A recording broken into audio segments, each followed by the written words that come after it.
I'd like to welcome all of you to our public forum on doing regional development without zone boards. My name is Mike Clare, and I'm the Associate Director for Public Policy at the Harris Centre, which is a part of Memorial University.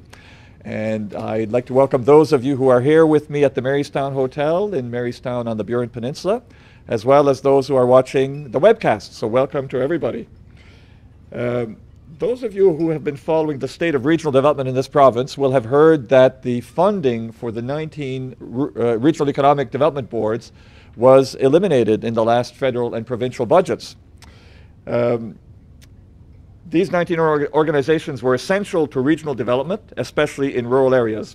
They helped to mobilize volunteers and finances, and also helped to coordinate the work of the many organizations that work diligently, but independently of each other, to improve the economy and the quality of life of the regions. We'll hear in a few minutes that the situation in Newfoundland and Labrador is not that very different from what's happening to the rest of the country, except in Quebec. And we'll also hear that the zone boards perhaps didn't meet all of the needs of the different regions. But the imminent disappearance of the zone boards does pose the question, how are we to do regional development in the future? How will we replace the talent, the resources, and the connections which the zone boards provided? Our three speakers today will attempt to answer this question. Before I introduce them, let me just outline the agenda for our session. We're going to start with a presentation from each of our three presenters, after which we will have a question and answer session with the audience. So for those of you who are here with me in the Marystown Hotel, we will circulate a wireless microphone. Please use that so that the people who are watching on the webinar can hear your question. For those of you who are watching the webinar, you'll notice that on the lower left-hand corner of your screen there is a text box. You can write a question to the text box, and our technician here, John Duff, will read out your questions so that they can be addressed by the panelists. Before I introduce our main presenter, I want to thank all our partners for today's session, who are too numerous to be identified here, but who will be listed in the credits at the end of the webcast. But I want to give a special thanks to the Schooner Regional Development Corporation for their help in making this event happen. This likely will be the last public session of this group, and I want to take this opportunity to thank the Schooner Board for your dedication and hard work over the years to help develop the Burin Peninsula. It's now my pleasure to introduce our main presenter for this session. Originally from Manitoba, from rural Manitoba, Ryan Gibson has an abiding curiosity and a deep respect for rural communities, rural people, and the events that shape their futures. Over the past 10 years, Ryan has been a student, practitioner, researcher, and admirer of rural populations, dynamics, and interactions. Ryan is the president of the Canadian Rural Revitalization Foundation, which is a national organization. His interests focus on enhancing the understanding of new forms of governance, regional collaboration, cooperatives, rural philanthropy, and immigration. So I think you'll agree with me that he is amply qualified to speak with us today. Since 2002, Ryan has been a researcher with the Rural Development Institute, which is based in Manitoba, fostering rural community development and community resiliency through research and information on issues unique to rural areas. Ryan is currently a doctoral student in the Department of Geography, and apparently he's going to finish his thesis on December 15th, a day that he's very much looking forward to in St. John's. And please, therefore, welcome Ryan Gibson.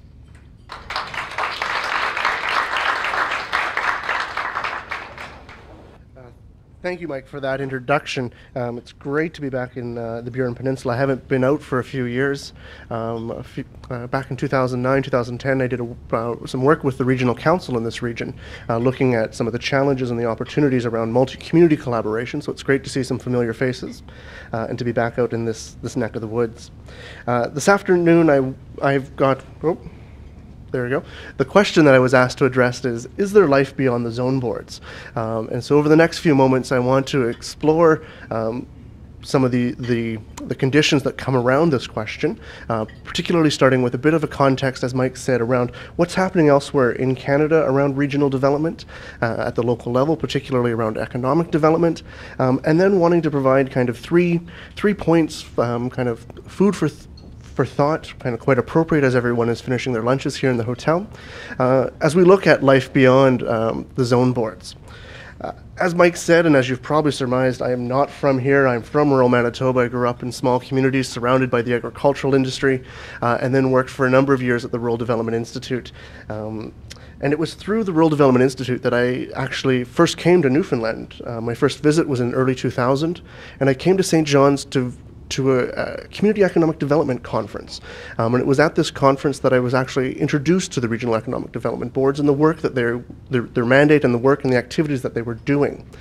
And it was during that time that I really recognized that back in Manitoba there was actually no alternative or similar initiative taking place for communities and regions to work together. And in fact, in rural Manitoba, many of those communities struggled to work together, whether it be on economic development, tourism development, social development, or even environmental concerns. And so it was really interesting to see the work of the regional economic development boards when I was out here. I've been in St. John's now for about 4 years. Some of the topics that I've been interested in are listed there on the screen. And so it's been an absolute privilege to be working in so many different communities across this province to get some of the dynamics and the context of where things are at. Much like Peter, I wanted to take a few moments just to flag the Canadian Rural Revitalization Foundation. As Mike said, I am the president of this national organization. And the foundation was established in 1989, and so 2013 represents our 25th anniversary, which is fantastic, considering at no point in the 25 years has this organization ever had full-time staff or any paid staff members. So it runs on volunteers. The foundation was established to contribute to the revitalization and the sustainability of rural Canada through collaborative research for leaders in the communities, for policymakers, for students and other businesses throughout Canada. The foundation works to create credible insights to improve our understandings of issues and opportunities that are of common interest to rural residents across the country. And at its core, knowledge and a better understanding are the fundamental pillars that the foundation operates on to ensure that we can create a better welfare for rural communities and their environments that they live in. It is a national organization with a very diverse membership, including local elected municipal officials, regional development organizations, nonprofit organizations, government policymakers, researchers, students, and private industry, just to name a few. Each year, the foundation hosts a national policy conference where we share lessons learned in regional development, where we share emerging practices that are taking place, but also the opportunity to network, to learn about what's working well in some regions and conversely what's actually not working well and what people would actually suggest not doing, and learning from those mistakes and those learning curves. And so an invitation to everybody in the room and everybody online that in 2013 in October we will be convening the 25th consecutive conference in Northern Ontario. And so I would welcome you all to look at that and book it into your calendars and even perhaps think about what sort of messages your organization, your communities have learned over the past number of years around regional development to share that with a national audience. You can go to the website crrf.ca. I'd encourage you to take a look there, learn about the organization. On the homepage is an opportunity to register your email address. You can get a monthly newsletter that comes out highlighting some best practices, some upcoming events, as well as some online discussions and dialogues. You're also would be more than welcome if you'd like to join the foundation as a member, and there's information on there on how to do that. One of the things the foundation does do regularly is try to keep their finger on the pulse of regional development throughout the country. We like to talk about and understand what are the contexts that are taking place throughout the different regions of Canada. And for the past number of months, one of them has been the season of change that's taken place in Atlantic Canada and throughout Newfoundland and Labrador. As Mike mentioned, the Atlantic Canada Opportunities Agency announced it was cutting funding to regional economic development organizations throughout the 4 Atlantic provinces over the summer. And the response to this announcement was one of great concern as many communities and regions wondered how they would move forward and continue their mandate with the loss of this core operational funding. To compound this funding cut announced by COA, the provincial government announced it would discontinue its financial support to the Red Bees as well. And the response to these financial cuts announced by COA and the provincial government have compounded the concern of municipal leaders, community-based organizations, and the business communities throughout these regions. These are just a sample of some of the newspaper articles from across this province that I collected. You may or may not be able to read it from where you're sitting, describing some of the funding cuts and the reaction to the funding cuts by the regional economic development boards. Press releases related to this and other communications with people described it as a loss, as a fundamental blow to the regions, that they were going to be losing a significant amount of capacity and knowledge, and that in particularly for rural Newfoundland and Labrador, this was actually a big blow and actually a step backwards. So for the past couple of months since these announcements were made, it's truly created an uncharted territory for regional and economic development in this province. Municipal leaders, community residents, community-based organizations, and private businesses have been left a bit perplexed. For the past 18 years, regional economic development boards have been providing economic development mandates to their respective regions. And all of these recent developments have left people with a big question of where to from here. If we don't have the regional economic development boards, what do we do next? And although it's a simple question of only 4 words, the response and the answer to this question is by no means simple. It's very complex, and it looks different for different people, even within the same region, but also different between the regions as well. And at the end of the day, since the funding cuts were announced by both levels of government, a number of different emotions, a number of different words have been used to describe the situation. I've put up this image of the signpost with a number of them. You know, people have been feeling confused, uncertain, a little disoriented, a bit perplexed. I'm sure people in this room here could add 2, 3, perhaps even upwards to a dozen additional words to this signpost. But at its core, this has been kind of the reaction to the announcement, and by no means is it exhaustive. For the past 50 years, we've been searching for the answer to regional development. And by we, I mean us, the people here in this room today, community leaders, regional economic development boards, researchers, students, policymakers from government. We've all been looking to strategies to enhance business development, to increase investment in rural communities, and to strive for an equitable service delivery, all the while trying to eliminate disparities in income and unemployment, particularly when we compare that to our urban counterparts. It would be naive to believe that addressing regional development would be simple and easy. Over this course of time, though, we've witnessed numerous regional development initiatives, from the smokestack chasing and trying to attract big industry to town so that we could see job creation. We've done periods where we've looked at trickle-down effects, where development might happen in one community, but over time the benefits would start to trickle outwards to the smaller surrounding communities. We've seen regional development associations, provincial strategic plans, regional strategic plans, commissions. The list goes on and on and on here in Newfoundland and Labrador in terms of what we've attempted over the past number of years to do. Unfortunately, the quote-unquote silver bullet for regional development has not been found, but in the process we have learned a great deal of information. The diversity within our regions absolutely mandates that solutions and strategies need to be rooted in place. They need to be built on regional assets to address regional priorities. They can't be imposed from elsewhere. And we've also learned that simply copying the strategy from another jurisdiction often doesn't necessarily work in the new jurisdiction. And lately I thought this is a picture from Southwest Ireland, where I spend most of my time actually these days, in Southwest Kerry, in the Kingdom of Kerry. And this is a road sign that was there, and I thought it was kind of appropriate, given the circumstances at the moment. So regional developments and their supporters may feel like this individual in the road sign. They're moving towards something. The destination isn't really known yet.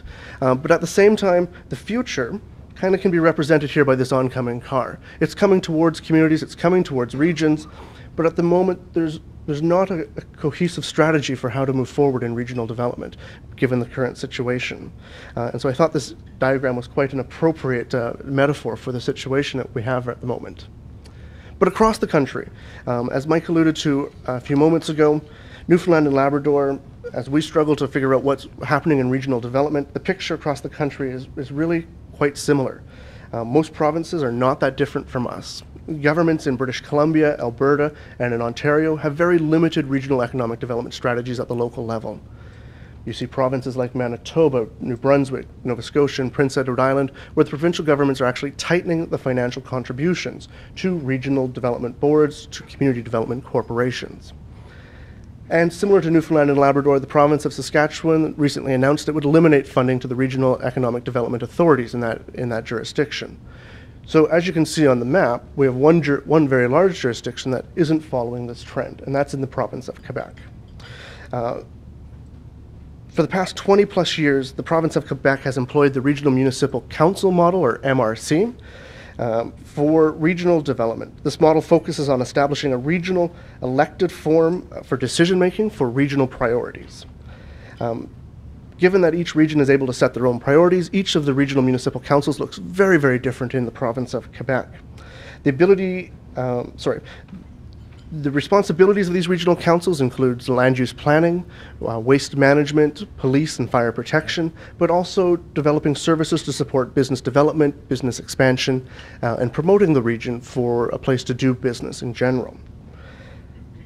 Since their creation in 1979, the MRC model has really flourished in Quebec to the point where just recently the Organization for Economic and Cooperative Development actually cited the MRC model as a best case practice in regional development. Unfortunately, most of English-speaking Canada has a very low level of understanding of what is the regional municipal council model in Quebec. But at the end of the day, with the exception of Quebec, change is before us in terms of regional development. Change is actually everywhere around regional development. And I was reminded of a conversation I had at a regional planning meeting in Saskatchewan a number of years ago, where after a number of small communities had come together to describe what their challenges were, what their future was holding, and their demographics very similar to what Jamie presented this morning in terms of declines of younger people and aging population, was a gentleman that stood up at the back of the room to kind of provide a summary and said, so at the end of the day, our region has only 3 options. We can leave, we can die, or we can change. Very profound, but yet very simple as well. And so at this, his message he was trying to convey was that communities can simply choose, the residents can simply choose to leave their community. They can look for other regions to live in where they have the services that they find desirable or the amenities they find desirable. Communities can do nothing. They can let the trends of population declines, aging populations, decreases in service provisions continue to the point whereby the population decreases dramatically and there actually may not be a community in the future. Or thirdly, they can look for change. And in making that statement of change, the gentleman didn't know what change meant, but he did recognize that doing the same thing we continue to do will not yield a different result. And so at the end of the day, those were kind of three options that came out of Saskatchewan that have a lot of relevance, I think, for Newfoundland and Labrador as we start to look at what does life look like beyond regional development. I wanted to provide 3 kind of pieces of the puzzle for discussion, and I don't have answers necessarily, but rather things for people to think about and to digest as we look towards the future beyond the regional development. The funding announcements absolutely created or cast a significant shadow over the regional economic development boards and how they can continue their operations. Many struggle to define what they might look like, but it sounds like most will simply discontinue their operations in the coming months. After nearly 20 years of operation, the regional economic development boards consist of substantive capacities within their respective regions. The economic development boards have developed and enhanced existing capacities in regional development, business development, and multi-community collaboration, just to name a few. And over the years, these organizations have amassed significant networks, connections, they've collected valuable locally or regionally based data, and they've generated really important reports on topics ranging from infrastructure to workplace, to employment trends, and also to sectors like tourism, for example. So if the regional economic development boards close their services, my question is, what happens to these skills, to these capacities, to these networks, and to this knowledge that has been generated over the past 18 years?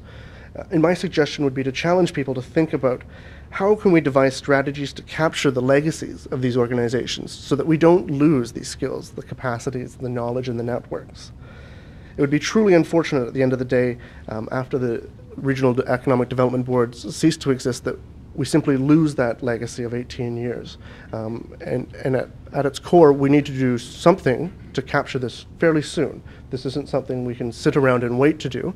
There is some immediacy around trying to capture the legacy of these organizations. The second piece I wanted to present is maybe a bit different than what has been seen in most of the newspapers and some of the press releases and conversations, and that the funding decisions by both levels of government have actually created unique opportunities for regions in this province. This is very much a clear distinction than the sound bites and the newspaper articles I presented earlier.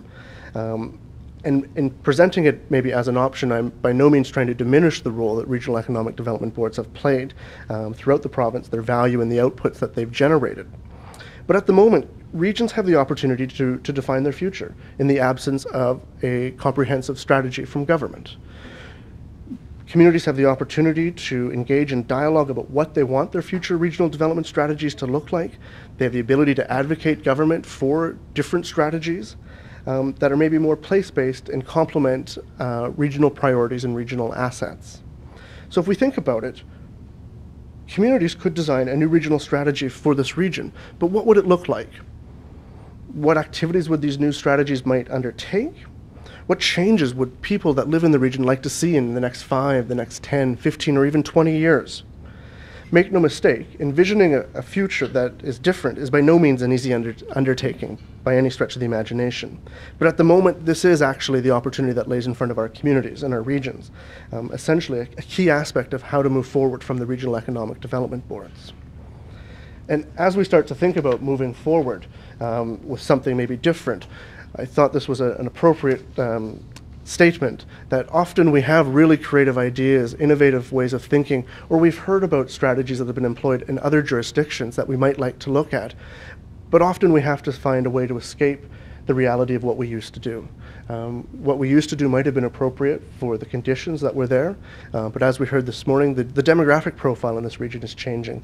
The economic profile in this region is changing. And so how do we develop strategies that are going to work for the new reality of this region? And at the end of the day, I think some of these key questions around who are the people in this region that need to be consulted about the future of the regional economic development strategies in the Burin Peninsula, who speaks on behalf of the region? How do these activities that a new strategy might employ get financed? What is the role for government, whether it be provincial or the federal level? These are all pivotal questions requiring considerable thought and deliberation among residents and businesses of this region. But at its core, as I mentioned earlier, this is an opportunity at the doorstep of regions to really create and craft their own strategy in the absence or not even being hindered by current government strategies and programs.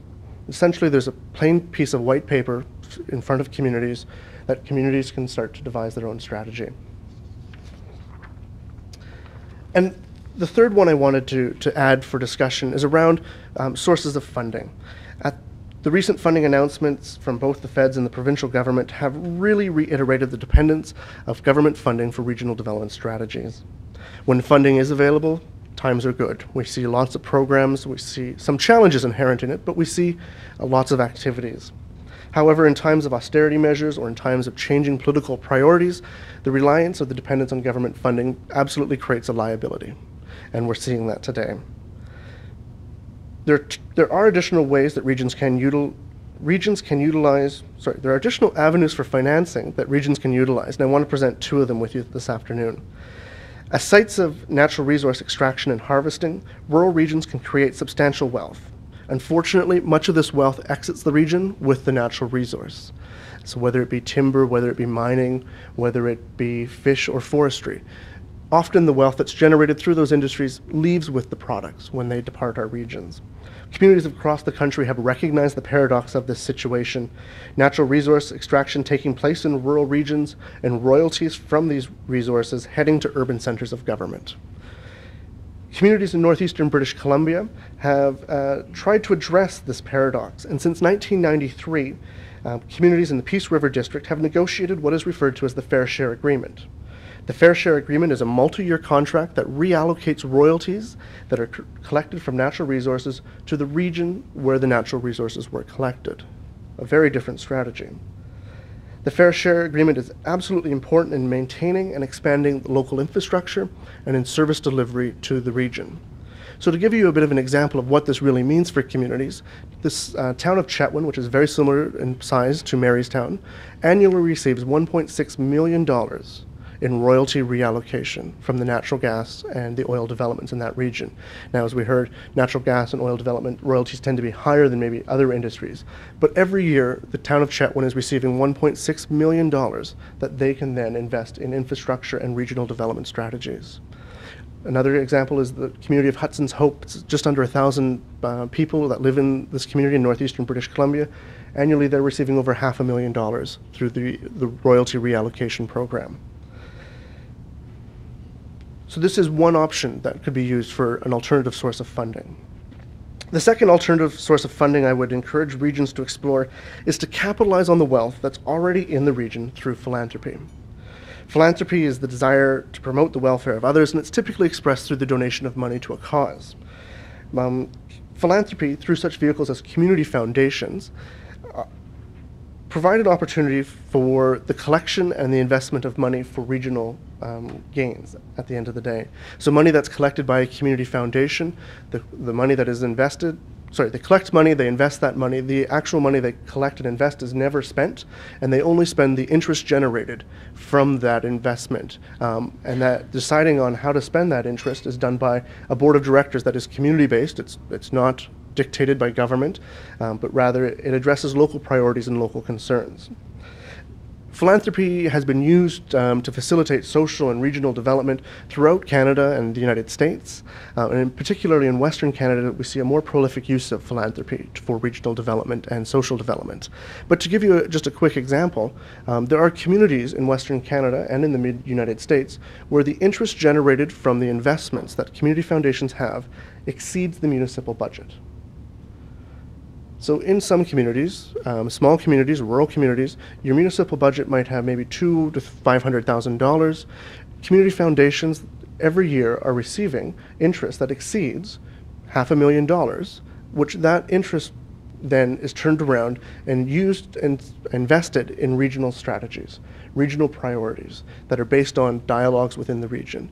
This is an alternative source of funding that is not dependent on government in any shape or form. It's dependent on a long-term strategy around trying to collect money, whether it be through the estates, whether it be through individual, just a simple donation, or whether it be through infrastructure or through other assets. But philanthropy has created opportunities for communities to really diversify their dependency on government for regional development strategies. And in suggesting these two alternative sources of funding, I am by no means suggesting there's not a role for government. I'm not suggesting we simply walk away from government, but it provides an opportunity for communities and for regions to have a little more financial stability and sustainability around regional economic development for their regions that is not hindered by existing government policy or program regulations. So I come back to the original question that I was asked to address, and I've kind of skirted around it in many ways. Is there life beyond the zone boards? The answer is absolutely. There was life before the zone boards were created in the mid-90s. There will be life after the zone boards in our regions across this province. And as I was thinking about this question and building some of the points that I've shared with you, I come to realize that perhaps this isn't the big question that we should be talking about today. And the big question is actually, how do we want to design the life beyond the zone boards? The zone boards are largely going to cease operations in the coming months. So the question and the opportunity before everybody in all of our regions is, what kind of life do we want to devise? Who gets to contribute to that? What should our priorities be? And how do we look about trying to find opportunities to fund that life? And I think that truly is the big question. How do we want to design the life after our regional economic development boards? With that, I'll put up some contact information, and if we don't get to questions, which I'm looking forward to, feel free to drop me an email or a phone call if you would like some further information. I'd also highly suggest taking a look at two websites. One is ruralresilience.ca. This is a website that highlights a number of rural and regional development research projects that are taking place, primarily in Newfoundland and Labrador. Projects range everywhere from looking at water quality in rural communities, looking at the tourism industry, looking at philanthropy and regional development, looking at immigration issues to rural communities, and so forth. It's quite a diverse group of research initiatives, and included on the website is a whole slew of resources, whether it be toolkits, reports, policy briefs, and background information that you might find useful. The other website, again, is the Canadian Rural Revitalization Foundation, the CRRF.ca. And again, I would would encourage everyone to take a look at that website in terms of what the organization does, sign up possibly for the newsletter to receive updates, and you might also want to kind of earmark or put in pencil in your calendar the upcoming fall conference in 2013 in Northern Ontario. So with that, I'll maybe give it back to Mike.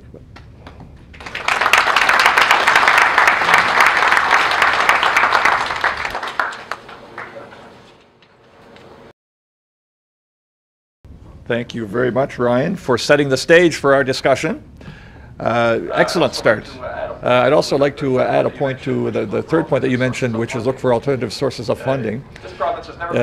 This province has never been wealthier. There's more money in this province than ever before. It's just that there's less of it in the hands of government. And so where is it? Well, it's in the hands of individuals, in the hands of corporations. So maybe we do need to follow Ryan's suggestion and go look for other sources. It's out there. We're just maybe not sophisticated enough to be able to dig it out yet, but hopefully we will. It's now my pleasure to introduce our two panelists. And to save time, I'll introduce them both at the same time in the order in which they'll be speaking. Irene Hurley came to Newfoundland from New Brunswick in 1972 with a plan to stay for 5 years. However, marriage, children, and a home business changed that plan, and she's been a resident of the Burin Peninsula ever since.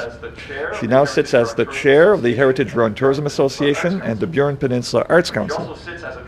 She also sits as a director of the Eastern Destination Management Organization, the Fortune Head Interpretation Center, the Festival of Song and Dance, and the Burin Peninsula Rural Secretariat Regional Council. She's also been the owner-operator of Cashels Cove Crafts since 1983. Irene has been involved in several projects that have been collaborative efforts of committees, institutions, community councils, not-for-profits, as well as government departments, all of the same mind that together we achieve more by working together. Our second panelist is Robert Keenan. Robert has held his current position with Municipalities Newfoundland and Labrador since April of 2009. He holds bachelor's and master's degrees in arts from Memorial University and a law degree from the University of New Brunswick. Prior to joining Municipalities NL, he worked as a criminal and family lawyer in St. John, New Brunswick, and in Fort McMurray, Alberta. Robert's work with Municipalities NL is largely in the realm of regional municipal development. Over the past 3 years, he has worked closely with regional economic development boards in trying to integrate the process of economic development into the priorities of regional municipal development. On the Burin Peninsula in this area, Robert has worked very closely with the Schooner Economic Development Corporation in the successful revival of the Burin Peninsula Joint Council. And so it's my pleasure to introduce both of these panelists and to welcome Irene to the podium.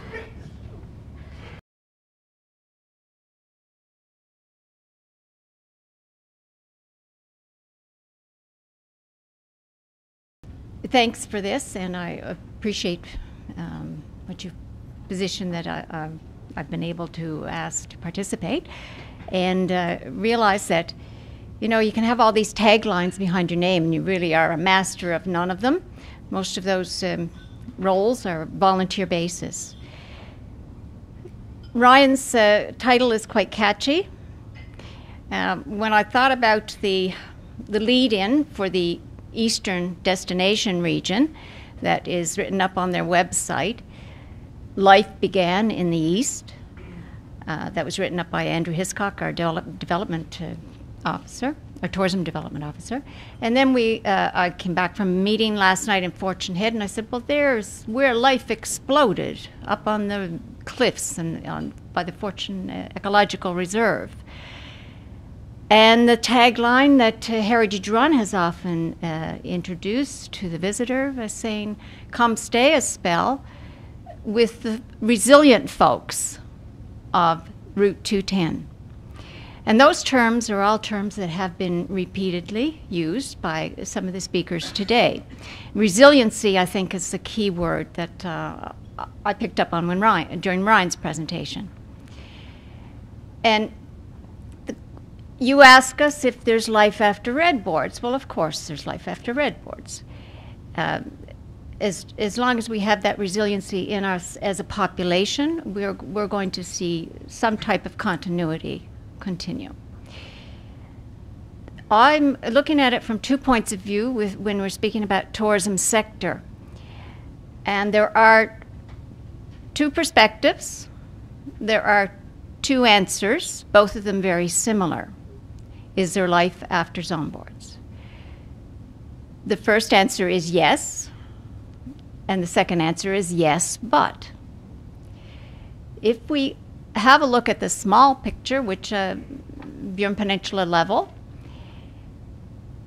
the question isn't relevant.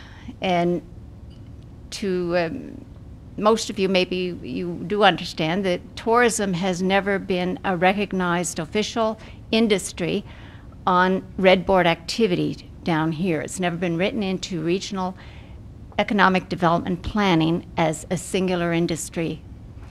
We've been based in small projects, perhaps on initiatives that they've been able to carry through, and it's through no fault of the local board. It's just that the local staff were never mandated to spend many resources on tourism development.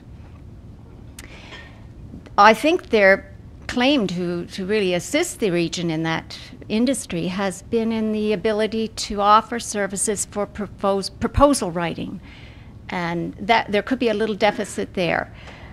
Some not-for-profits particularly have leaned on them to help them develop good proposals that may attract some funding from the agencies. Others, not-for-profits and businesses, have chosen not to work through the red boards, so we've got to realize there is a little balance there. Consequently, most of the shakers and movers of tourism have been in the volunteer sector here on the peninsula.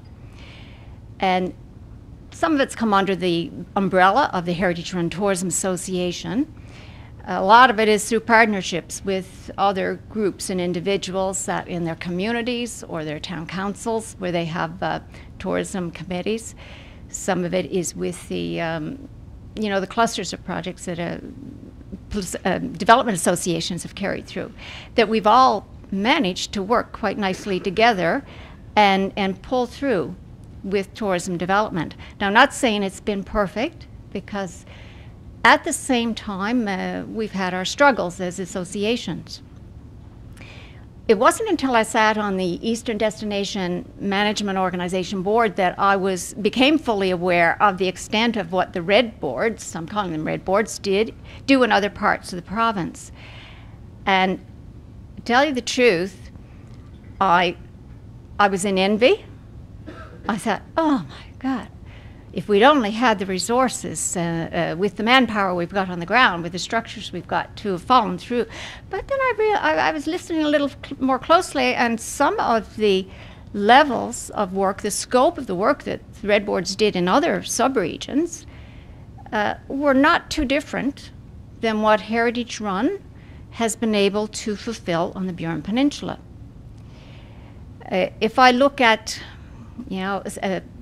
the opportunities that we've had to really be part of solid committees, that you roll up your sleeves and you help establish museums, you help establish interpretation centers. Other projects where we've not only been the proponent, but also the implementer and the coordinator, like the view parks, the $1 Million View Park project. The same roles have been played through the volunteer sector in creating the Regional Museums Project, which is not too different than what has been carried out in the Bonavista Peninsula by the red boards. And I'm thinking we did it probably 2 or 3 years before they began their work. At the same time, we provided some umbrella funding assistance, administration, perhaps, to projects like the Regional Loop Trail, at least phase 1. Big things that we considered tied up our own human resources, but were terribly influential in building some of the blocks that are needed for the tourism activities. Tie-in operation of 3 visitor information centers, not just one, like in most of the subregions, and negotiating a service agreement with St. Pierre and Miquelon. Another dimension of the activities carried out by not just the Regional Tourism Association down here, but in partnership with other groups, government departments who assisted us. One of the I'd say one of the projects that we're most pleased with has been a partnership with the 5 major towns. And I think it's been 5 years that we have secured strong town levy relationship, a tourism levy with 5 major towns that none of the other regions I'm aware of, the sub-regions off this peninsula, have had the opportunity to develop that good relationship with the municipalities. So we can discuss the details of that particular item later if it does apply to this situation. So will we survive? Yeah, we have, but are we just in survival mode? Or could we have gone a little step further and really set the place on fire? We probably could have if we were given a little more human resources.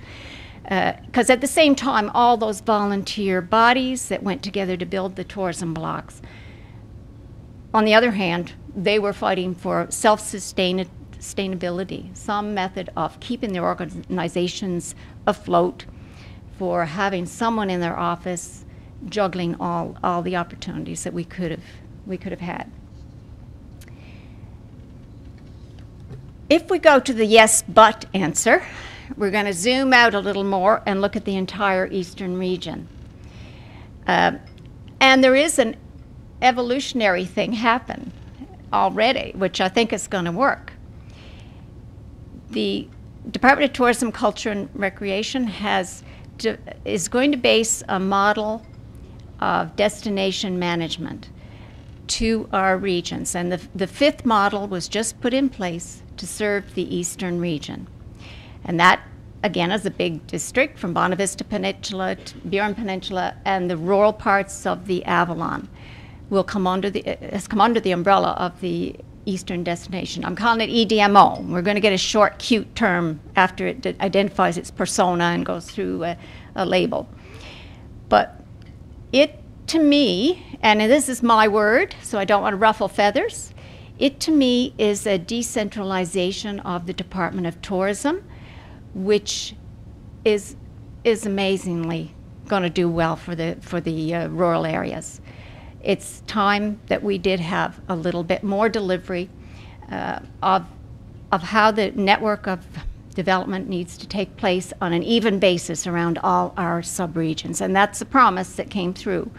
With the DMO structure, there would be more even human and other kinds of resources flow through to each of our subregions.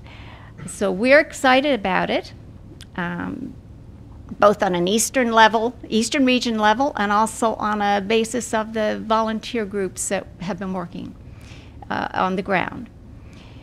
When that particular group set up its governance structure, and it's kind of still a work in progress, they realized immediately they have to have links to the ground. They have to have some connection with the grassroots in order to fulfill the promise. And in doing so, they set up tourism advisory committees called tasks. And these tourism advisory committees are composed of tourism operators, businesses, some not-for-profits, with a seat on each committee for the red board. And that's where there's a but it's a little b but, not a big B but.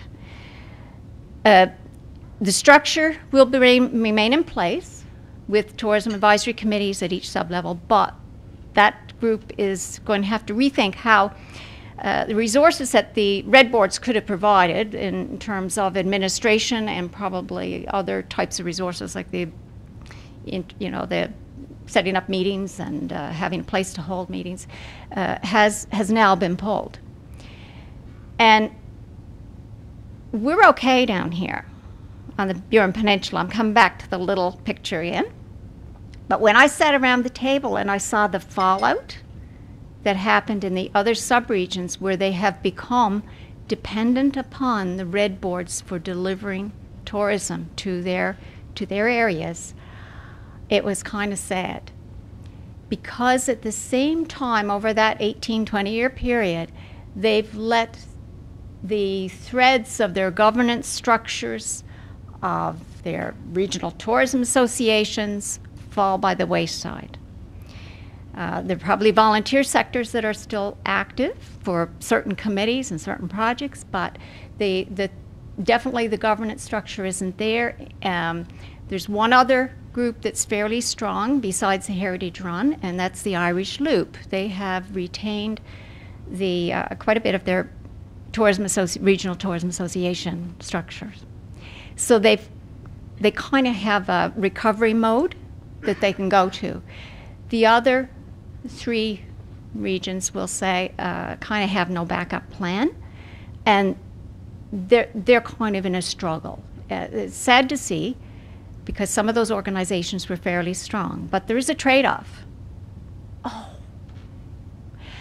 In order for the EDMO to be able to help deliver the tourism, all the tourism development as we like to see, they've got to have a pretty secure base of human resources. Their delivery of their initiatives, which I've got copies on the long white table next to the little tree. There are 12 initiatives that are going to help every sub-region in our eastern region. They're going to need the adequate human resources, plus a higher degree of autonomy than what they have right now. And in order for us to evolve to where we can in this industry, that we can set the house on fire with it. Okay, thank you.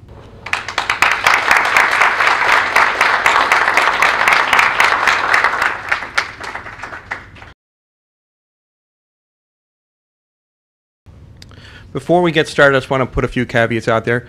What I'm about to say today is my own opinion. So please don't, if you don't like what I say, I hope your fingers fall off and you can't send emails, or you just forget how to send an email. But don't don't take it as a reflection of MNL's position. If you do like what I say, by all means, email my CEO and tell him so. But yeah, keep the bad news to yourself, I guess. The other thing I'm going to talk about, just strictly a municipal perspective in this issue. So this is going to be this is not going to be how other sectors are handling this, because I know Red Board's took in a lot. It's just going to be how municipalities saw this, how municipalities work with this, and what municipalities want to do next with this. And I'm also going to talk a little bit about the history of how this kind of comes about, and I need to talk about the history, because if I don't, then the conclusion I come to at the end doesn't really make much sense. And the last caveat is that there's going to be a glaring contradiction as I go through this. Just don't groan at it. We'll get to where it makes sense is later on in the presentation.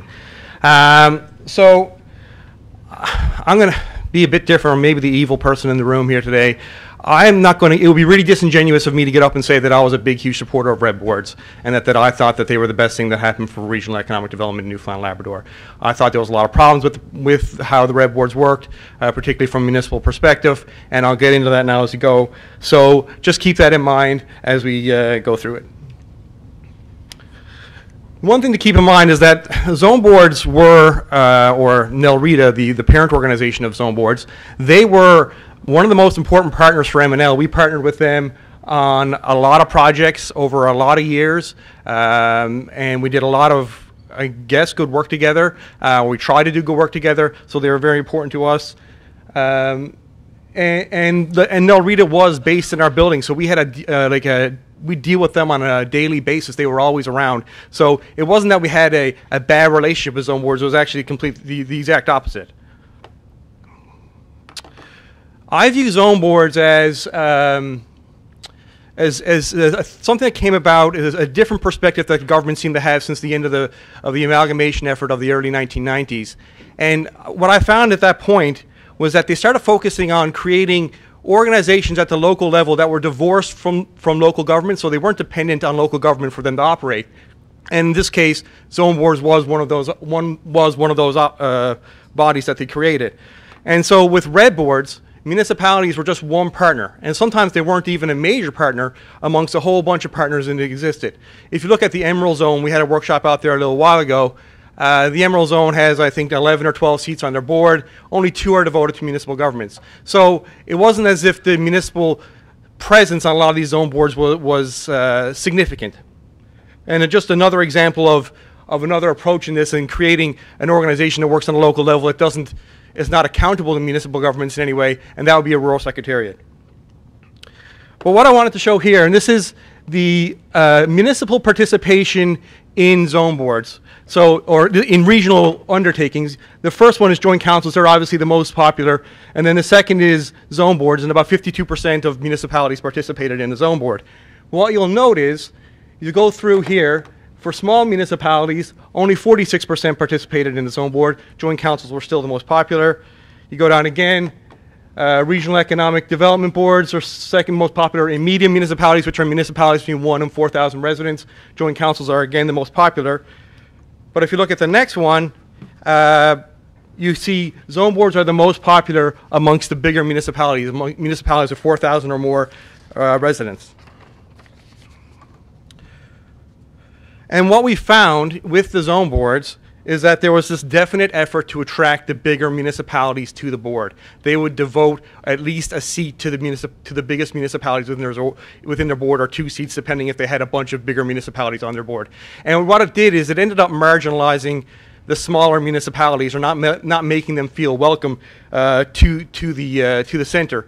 And it also overestimated the importance of the center, or what the center would actually do. I think there was this thought that if you had the center there, well, all the little towns obviously talk to the center, and the center is going to tell them everything that's going on at these meetings.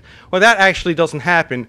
Most times it doesn't happen at all, and most times the communication between the smaller municipalities and the bigger municipalities is not that frequent, or not even that friendly too.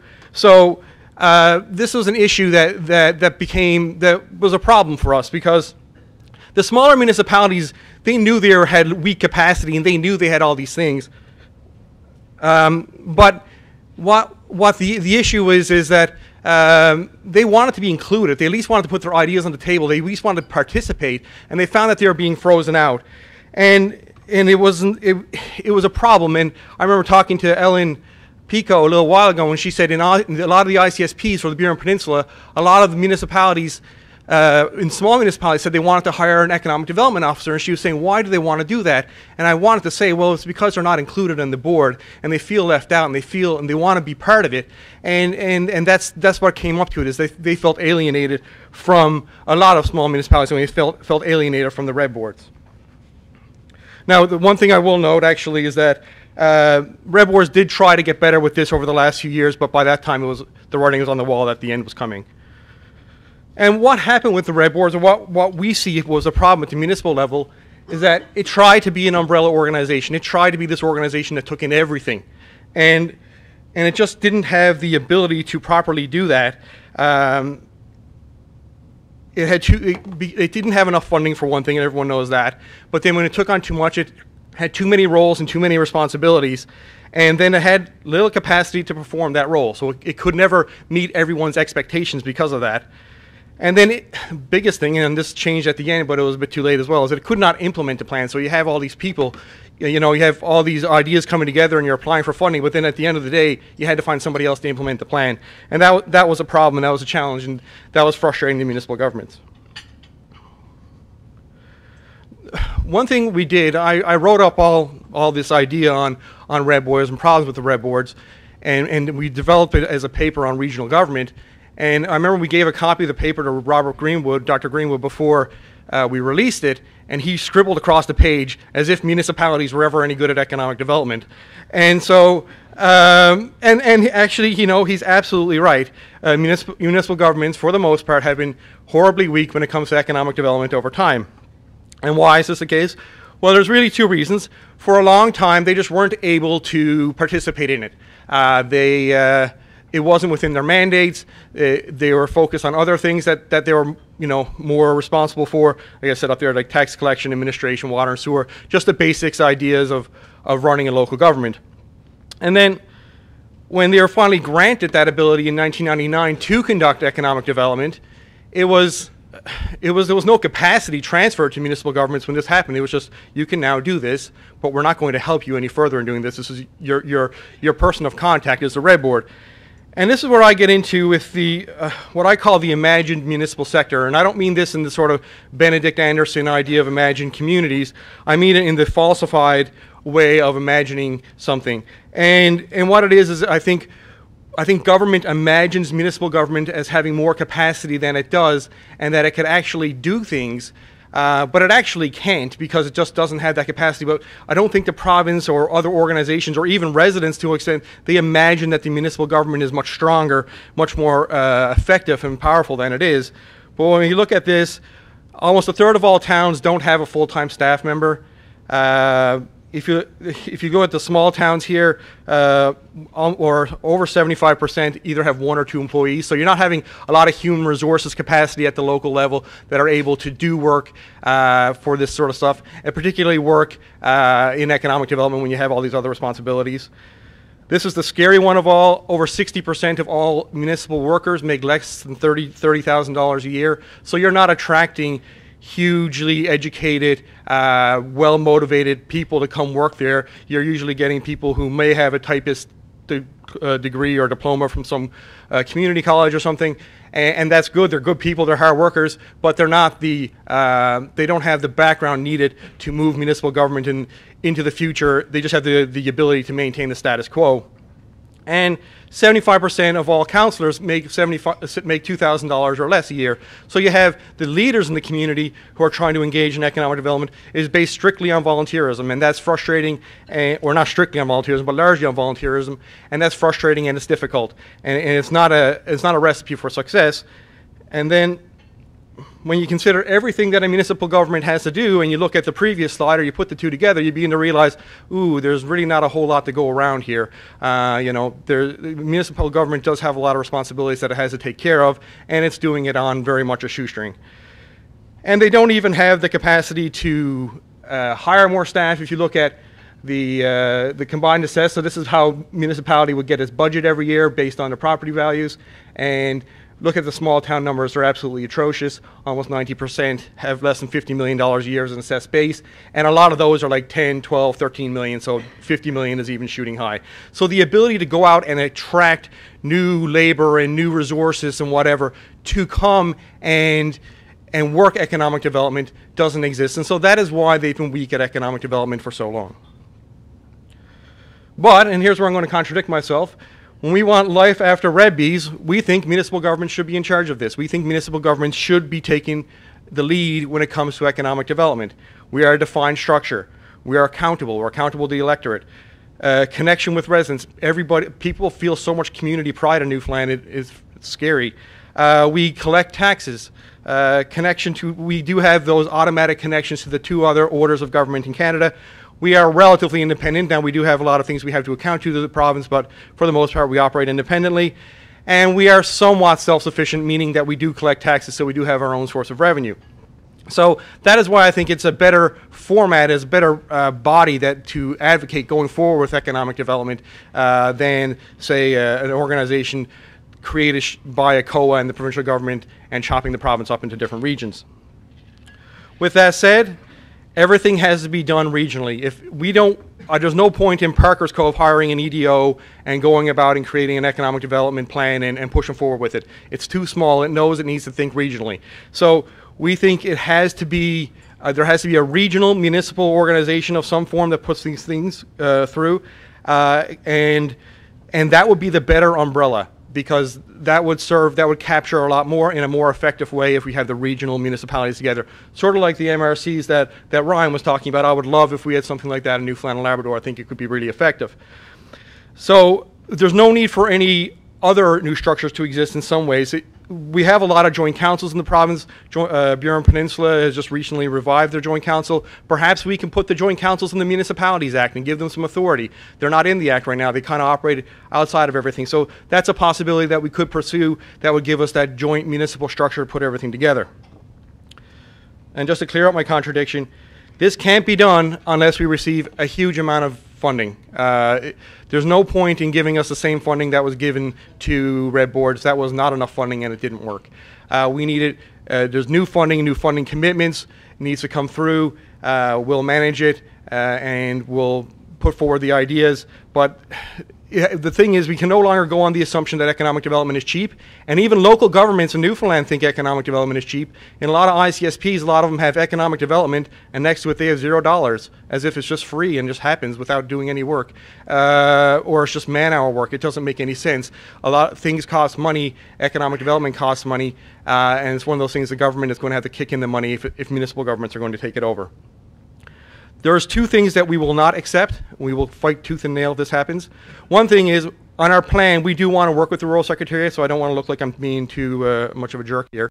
But we do want to work with the Rural Secretariat as a junior partner in our efforts, but we don't want the Rural Secretariat taking this over. Rural Secretariat are the provincial government.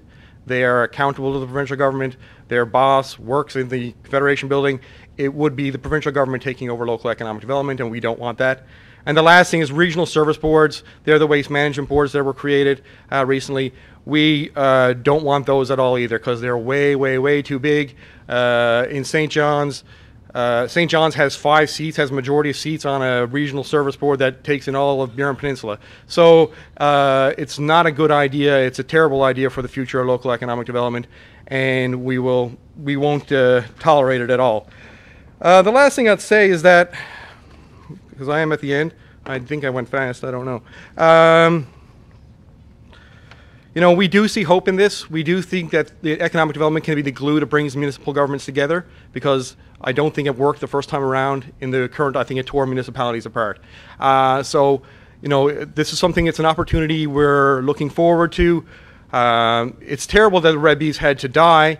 I feel more bad for the people who lost their jobs or are going to lose their jobs than necessarily the structure falling apart, because I don't think the structure was working in the first place. Thank you very much.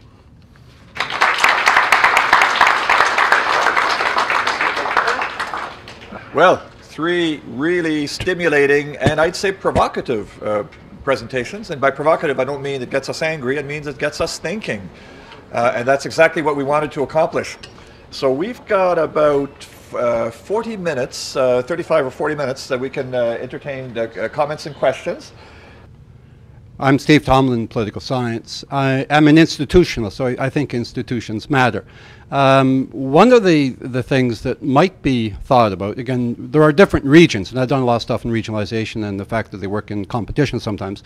And municipal regions haven't gone as far as health regions. And we had a lot of discussion this morning about social determinants and the economy and food, and this is all kind of part of health. The most important region in terms of its strength, in terms of its integration, are the health regions. So why not have some kind of strategy or become integrated in an area where government is not likely to cut back? So rather than going where we're weak, where there aren't resources, why not focus on the health regions, perhaps even bring the municipalities in terms of these larger regions, but rather than look at where we're likely to get the most response and where we're likely to have more impact in terms of changing the outcomes. That these, again, the health regions have a lot more resources, they have a lot more skill, they have a lot more capacity. Why not align ourselves with that? Because I think institutions matter. We have to find some institution in order to allow this to occur. Again, the discussion in terms of Quebec, I think, is significant. We need to have these things embedded. Why not look at the health regions or force ourselves into the health regions in a way that might make it possible to do the kinds of things, and because there are significant resources already existing, and as you say, there are minimal resources that have been invested to date in these economic regional boards. Maybe that might be the solution. Excellent question to kick off the discussion. Steve, who would like to go first? I guess, sorry, is this on?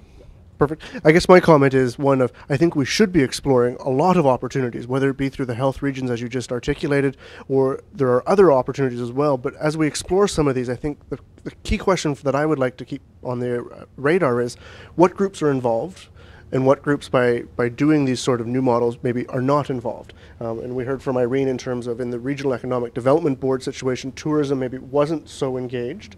And so as we start to look at new ways of doing it, and I agree that embeddedness is a huge critical component to moving forward and having support, but we have to think about who gets left out when we start to align ourselves with particular organizations or a new organization, and who do we attract to the table by doing so. And the health region, I think, would have some good opportunities, but some challenges associated with it, no different than any other potential model, and something for folks to think about. The only comment I'll make on that too is there's potentially an accountability issue, I guess, if money's coming where local governments are taxers, health boards aren't, and you don't know. I guess you'd always be weary of the power imbalance with regards to with partnerships and when money's coming in, and that's the only sort of answer I can give you on that right now, because I never thought of it at all before, but it's something definitely to consider. We have a question, gentleman in the blue shirt over here. Thank you. My name is Jeff Pittman. I'm with the Department of Innovation, Business and Rural Development. Question I had, I know, Ron, you mentioned in your presentation that there's a system in Quebec that's in place that you thought was quite favorable. But I wondered how different that is from say, the regional service commissions in New Brunswick that are coming on, or the regional service boards and municipal service delivery corporations that we have here in the province, because it seemed like some of the themes that you mentioned are more service-oriented versus economic development, like the Red Base. And I just kind of wondered if they're sort of taking both in, or how they're approaching that. The regional municipal council model in Quebec, we've started to see a number of jurisdictions like Nova Scotia, New Brunswick adopting pieces of it. And so you see the commissions and other service boards that are being formed that embody some of that mandate. Where you see the difference is back to the embeddedness. The regional municipal councils have a 20-year history. They are absolutely embedded in the communities, in the regions, and people have a sense of identity towards those. And that will not change anytime in the near future, and they tend to survive political priorities that change in the politics, as opposed to some of the more recent iterations that we've seen that have kind of come and gone with political governments, and they've been kind of labeled as a particular sitting government's flavor of the day, and when a new government comes in, they disappear. In the province of Quebec, the MRC since 1979 have seen probably almost half a dozen different governments that have come through, and they continue to be very, very strong, and they continue to have support of the local residents. The MRCs, because of the diversity and because regions can choose how they work, each one has a very, very unique presence. There are a number, particularly if you look over in Rimouski and the southern St. Lawrence River area, a lot of those MRCs are highly engaged in business development around innovation and value-added manufacturing, and so they're spending considerable time, effort, and energy in doing that. And what the MRC model provides is an opportunity for each region to really create their own strategy, and for it to be determined by the local people based on the local assets. And so for one region that might be economic development, for another region it might be tourism, it might be social development, and so it can really change across those. But at its core, you see a 20-year history that's truly embedded in society. Did that answer your question? Sir. Anyone else on the panel want to address that question? On this, Brian, MRCs are also just all municipal. And when you look at the regional service board, the minister has a tremendous amount of power in the Act for regional service boards to appoint the chairs. And as much as we've lobbied to abolish all appointment powers of the minister in that Act, it's not happening. So it does undermine municipal authority. Maybe Ryan again. Follow up with that, one of the criticisms of the model in Quebec is the lack of engagement sometimes around social organizations, non-profit organizations, and that being overly dominated by the municipal component. I'm not sure if I'm echoing. Yeah, I think we're going to fix that in a second. And we'll fix that while this gentleman asks the question. In the back. Thank you very much. My name is Everett Farwell, and I'm very pleased to say that I'm a past chairperson of the Schooner Regional Development Corporation. In the lead up to my question, I'd like to refer to some correspondence that I brought here with me. And I'm just going to first read a paragraph from our chairperson of the Burin Peninsula Joint Council, Mayor Darrell LaFosse, to our provincial government, when he says how important that we feel that the schooner was. It says, SRDC, Schooner Regional Development Corporation, provides valuable services to the community within Zone 16. The Burin Peninsula is made up of predominantly small communities, many of which do not have paid staff to plan, acquire funding, and implement projects. Many communities relied on schooner for those services: capacity building, planning, proposal development, administration, research, liaison with stakeholders and resource agencies, setting up meetings, as well as other things as they become necessary. The loss of these services to municipalities will have a huge impact on their ability to move forward with activities. And that's an excerpt from a letter that we sent to our provincial government following the announcement by ACOA on May the 21st, 2012, when they indicated that they would no longer receive annual operating funding from ACOA. And following that, we invited Churns Rogers out for a meeting. And at that meeting, Churns Rogers did say that he met with Minister Velcor and was waiting for a minister with Mr. Hutchings, which is the provincial representative. And the note said, at that meeting with Velcor, Mr. Rogers indicated MNL gathered it would be futile to advocate for the continuation of red boards. Velcor had indicated to MNL representatives that 3 of the 4 Atlantic provinces indicated to him that they were not, that they were done with regional economic development organizations, which 3 was not indicated. From there, the federal counterparts decided to review projects completed by the boards. It was found that the boards were not producing the desired results. Now, my question is simply this: how could ACOA, as a federal agency, be so ignorant as not to engage public consultations and public discussions in the Atlantic provinces, in those little rural communities, before that they put the X to the funding? To me, it is totally outrageous.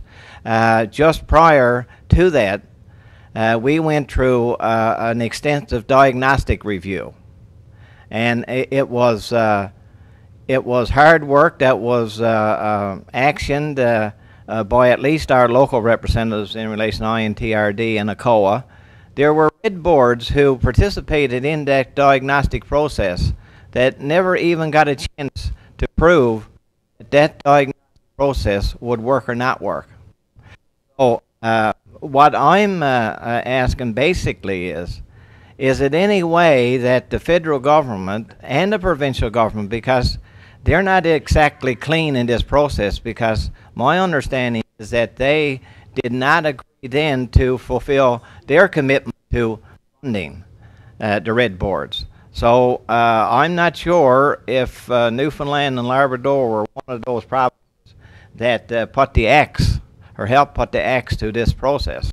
But I mean, it should not result from a statement here. From there, the federal counterparts decided to review projects completed by the boards. It was found that the boards were not producing the desired results. That should not have been a decision that would be made unless public consultations was action. So that's my question. Excellent question. Let's turn that over to the panelists if they want to address it. I know it's you can't speak for ACOA,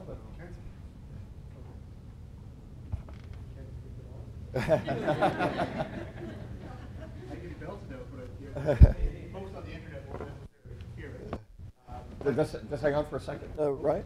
We'll see. I think it's a good question. I don't have a response. I don't work for COA, don't work for the provincial government. It's a good question in terms of how were communities consulted or other stakeholders. But I don't have an answer for it, but I do believe it is a good question. The only answer I would have on it is that I can't speak for ACOA and why they wouldn't do that, but this wasn't something that was a shotgun decision.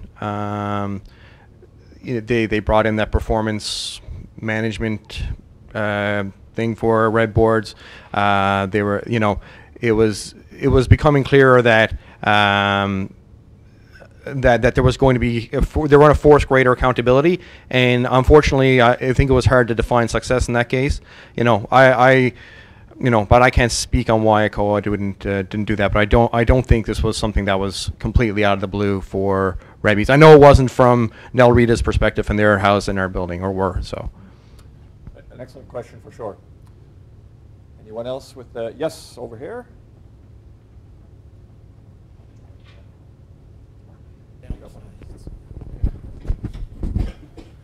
Okay, I have a number of comments to make.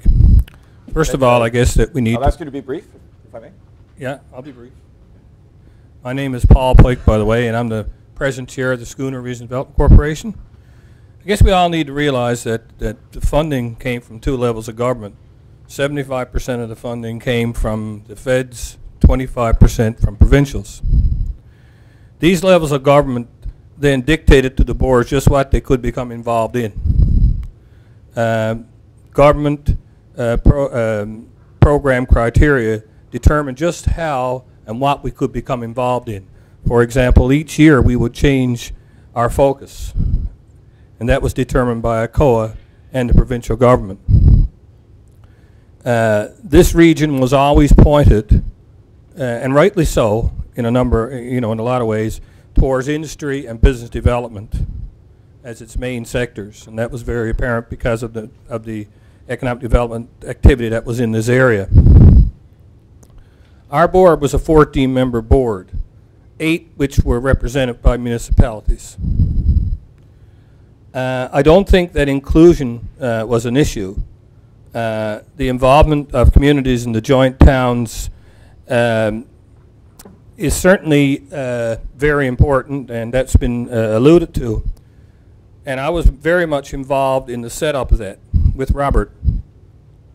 However, there's still the problem of getting the small rural towns involved in the joint towns. That has not gotten away. You've all seen numbers. You read the numbers in the paper. You know that there's still that issue there. And if that's alluded to as been a problem with the red boards, it's a bigger problem with the joint towns, especially because in order to financially have these towns involved and the joint towns move ahead, the Joint Town Community Council is asking for monies from each of the towns to operate. And a lot of towns can't do that, and a lot of towns can't afford to send a representative to meetings. So if you're going to piggyback on that in any way, I don't think that's what we're after here, and I don't think it's going to work.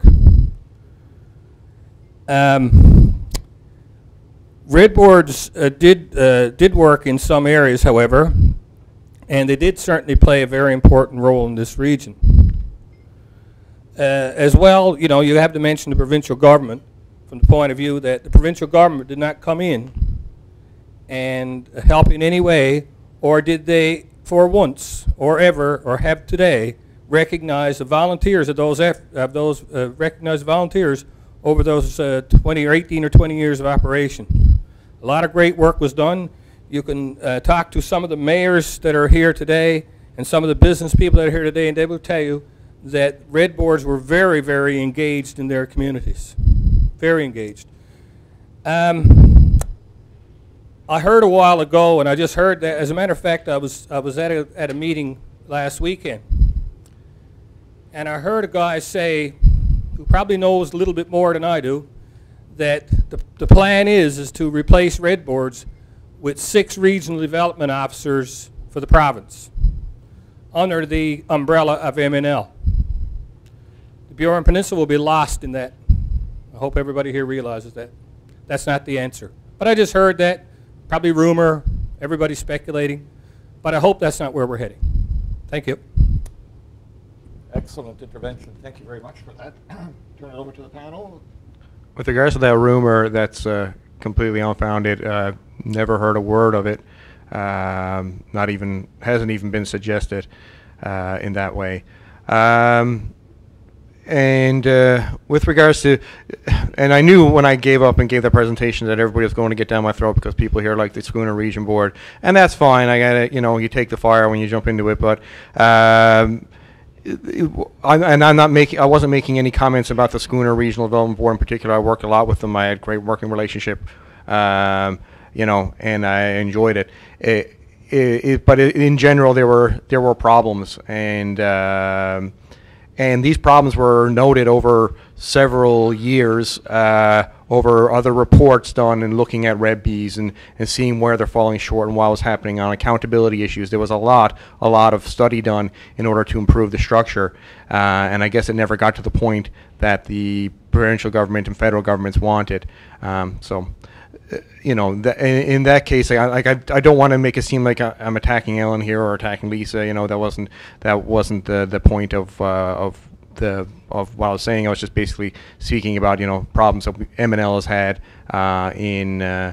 with REBBs over time.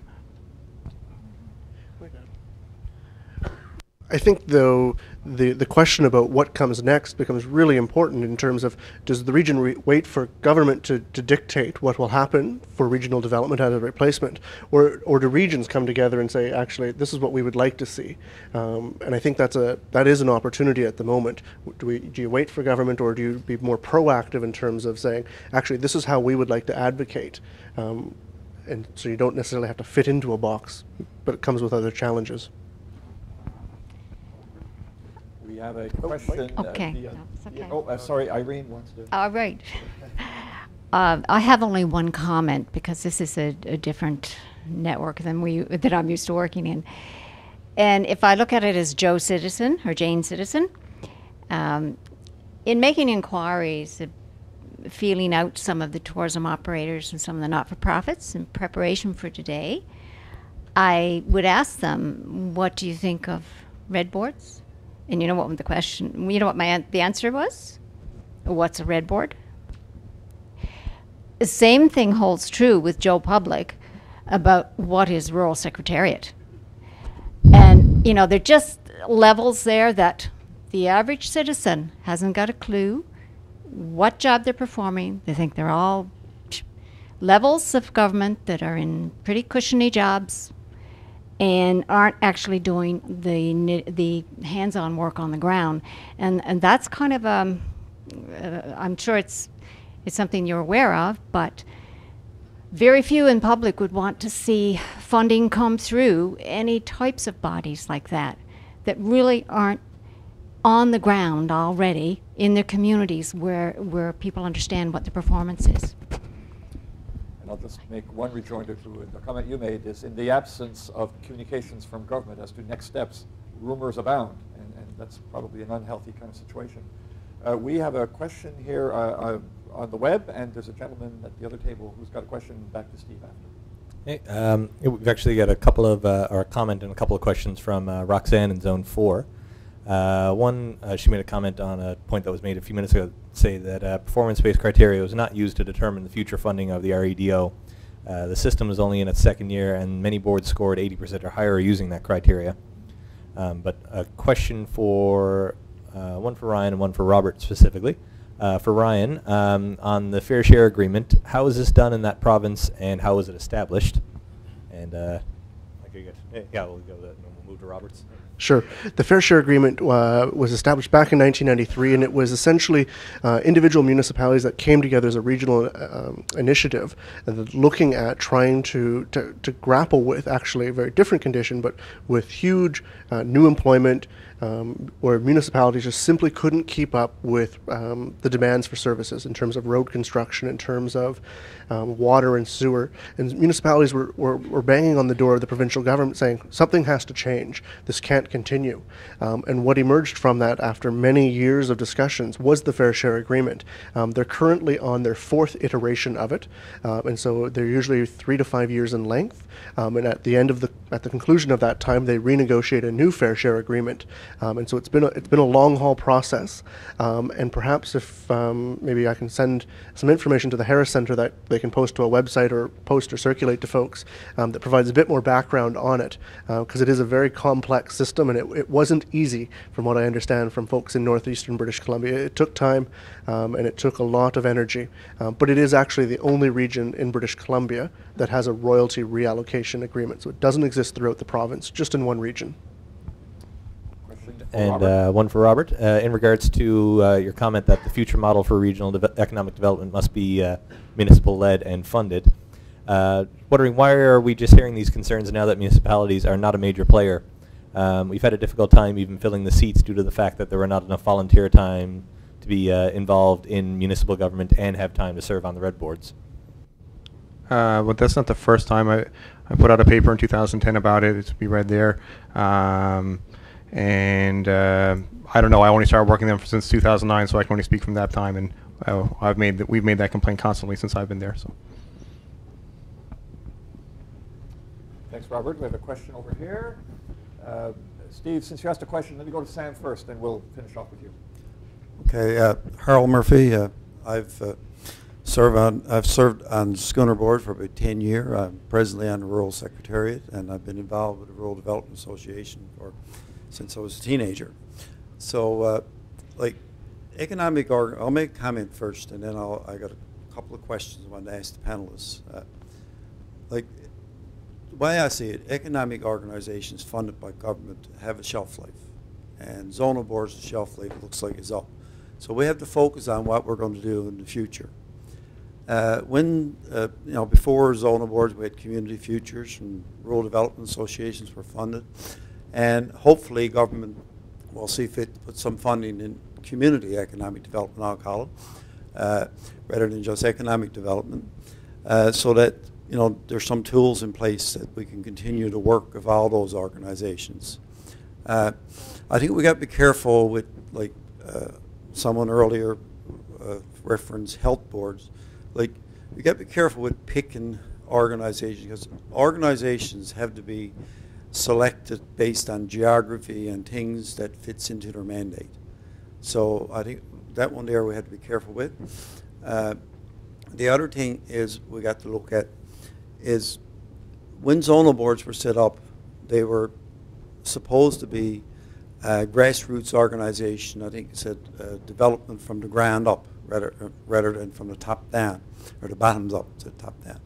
And shortly, once you get government funding, then government departments starts to put rules and restrictions on what you can do. So you got to bear that in mind. So that's one of my questions, is that if you're going to have an economic development movement or organization, how important is it for it to be development from the ground up? Okay, and secondly, if you're going to have an economic development organization, how important is it to have access to funding, seed funding, to develop and implement the ideas that you're talking about? Because I think that's what was lacking with the zonal process. Initially, I think there was some talk that they were going to each was going to have a development fund associated with it, but then shortly after they were formed, it got pulled back. So that would be the question in two parts to our panelists to see what their response to it. And I have one response to both questions, and it's absolutely critical at the end of the day.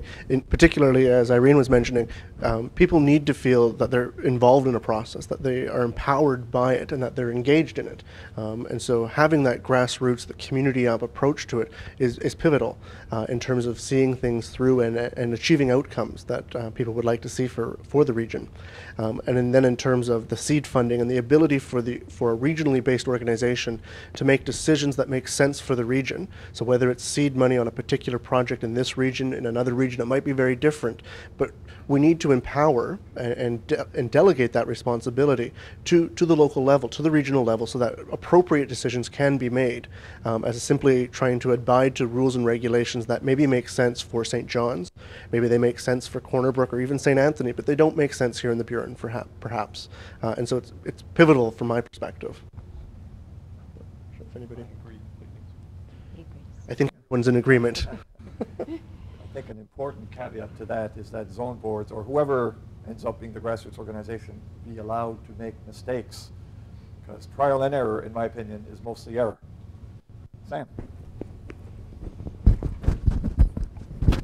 I have a small microphone. I didn't know. First of all, I think as an individual and as the mayor of Marystown, we've always been very supportive of the work that the Schooner Board has done.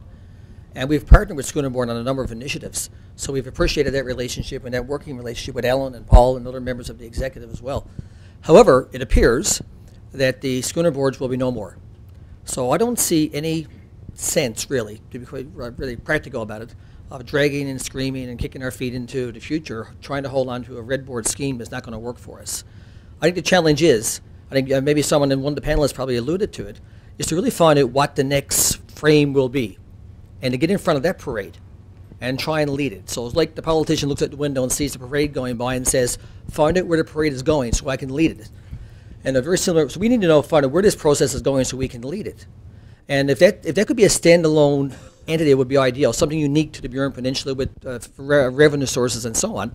But I fear, because of this process we live in, that Newfoundland will be a template for everybody, not just us on the Burin Peninsula. So we need to sort of figure out what that template will be and massage it in our favor and really be the ones in the province that leads that process, not ones who sort of fight against it. Having said that, there's probably also a fallacy that work can only happen through a regional economic development board process. I'm not advocating for, I'm not even advocating for municipalities generally. What I want to say, and it's really important to say it, as the town of Marystown, we've worked really closely with ACOA, federal government through ACOA, and the provincial government through and rural industrial. Jeff, what's your department called? Exactly, that one.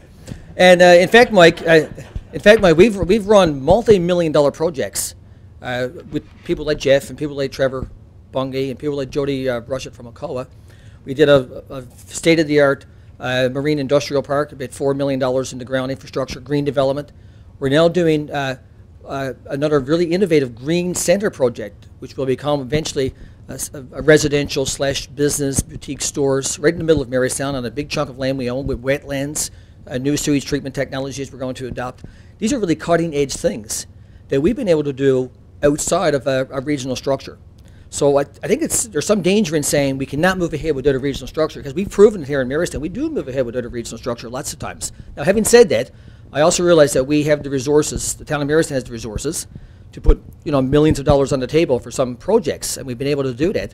And I know that it might not be as readily available for other communities, but I think there should be maybe some combination of not just a template for a region, but maybe massaging that template within the region itself. What works for the region, what works for Marystown might not work for Garnish and vice versa sometimes.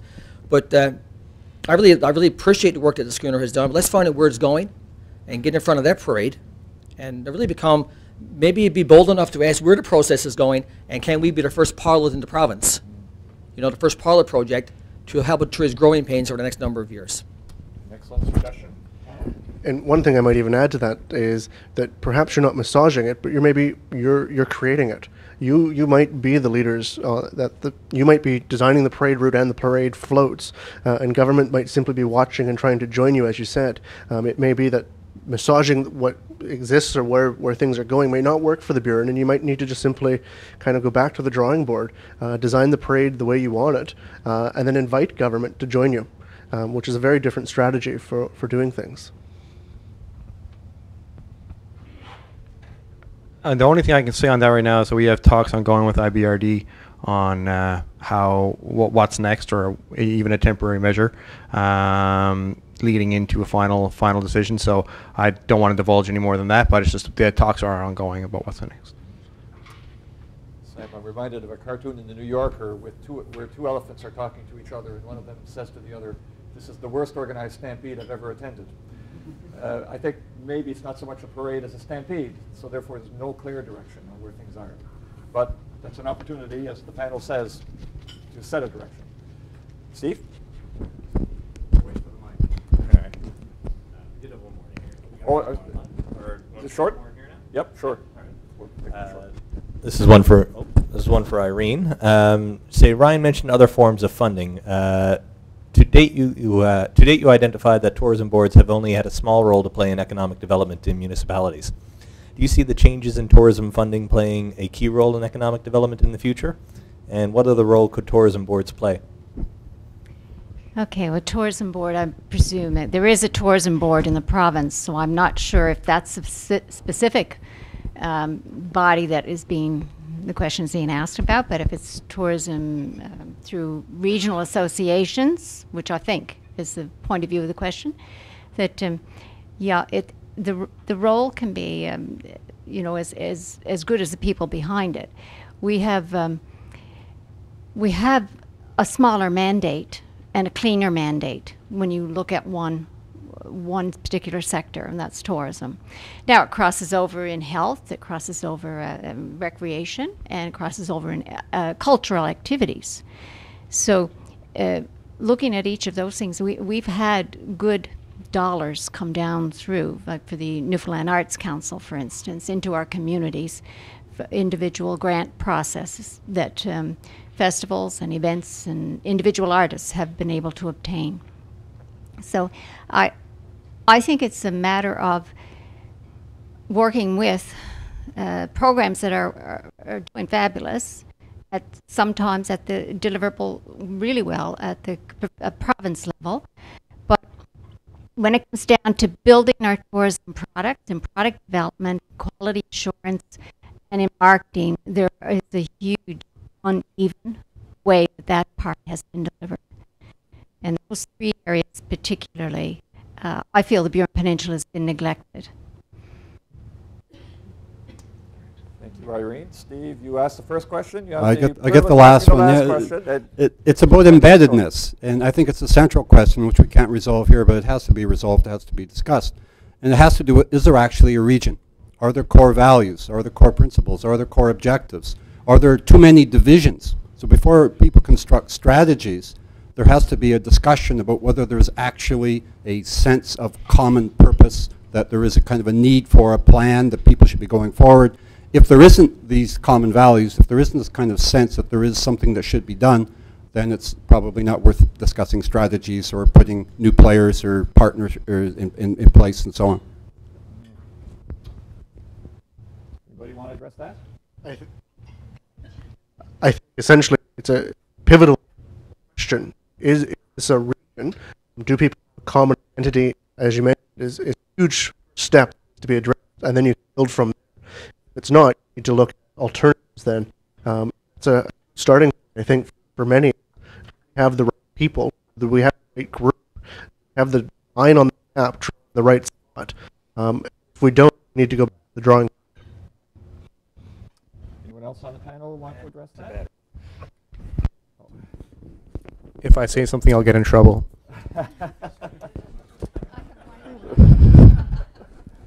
This is so cute. Just one little idea that I thought about when I was considering part of the concept of the Joint Town Council, and it could be related to Steve's point. When the first co-op project in the housing was done in Newfoundland, and I believe it was my in-laws' house, and all along their street and Empire Avenue was the very first cooperative housing project. I've often heard the story from my in-laws whereby every one of them had to participate in the building of every one of those structures. You had to show up after your regular job, your 9-to-5 job, if you were lucky to have one, and you had to put in so many hours of work. It was logged. We all bought the refrigerators together, and the mass quantity purchasing of the lumber and the cement, whatever went into the structures. But nobody knew whose place was theirs until you started to decide on colors. And when you wanted to pick your floor coverings and the color of your building, or inside, that's when everybody's name went in a hat. And you chose. You knew then which house was yours. I thought it was fabulous. And it was a way that everyone was as interested in what the other person did, because it meant their house meant as much to you as yours did to you.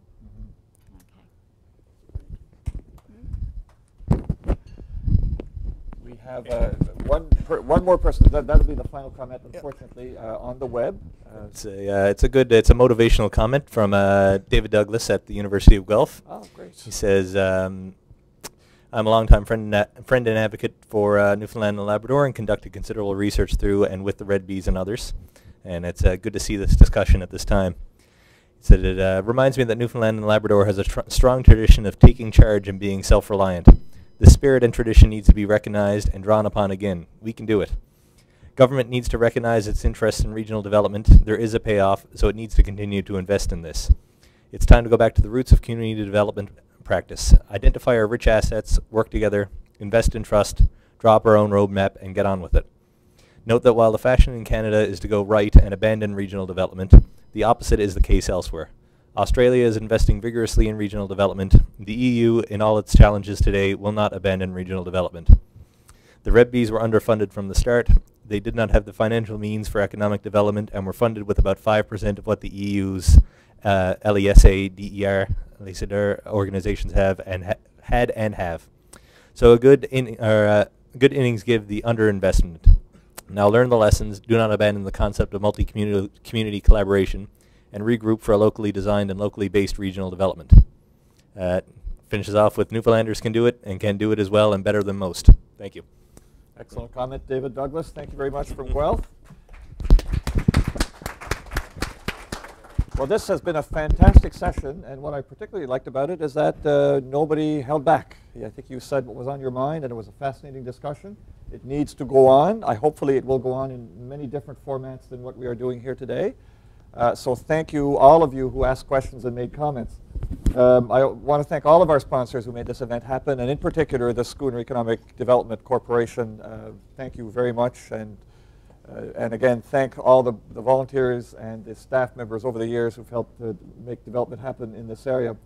I want to thank our three presenters, Ryan Gibson, Irene Hurley, and Robert Keenan, for 3 excellent presentations.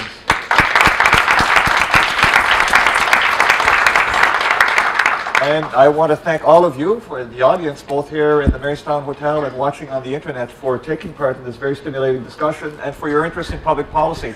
Thank you very much, and let's continue the discussion.